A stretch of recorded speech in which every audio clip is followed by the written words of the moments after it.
శివాలయంలో ప్రతిరోజు అభిషేకం చేస్తారు. కానీ అసలు యథార్థమునకు పరమేశ్వరుడికి అత్యంత శక్తివంతమైన అభిషేకం జరిగేది ఎప్పుడో తెలుసా? మనం మహాశివరాత్రి మాస శివరాత్రి చేస్తాం, మంచిదే.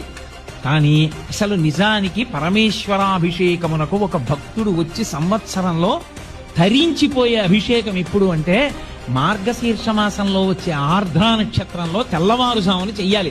చిదంబరంలో నటరాజస్వామికి చిదంబరంలో మోక్షలింగము అని శంకరాచార్యులు వారు పరమశివుడి దగ్గర నుంచి 5 లింగాలు తీసుకొచ్చారు. ఆ 5 లింగాల్లో ఒక లింగమే ఇప్పటికీ శృంగేరిలో ఉంది.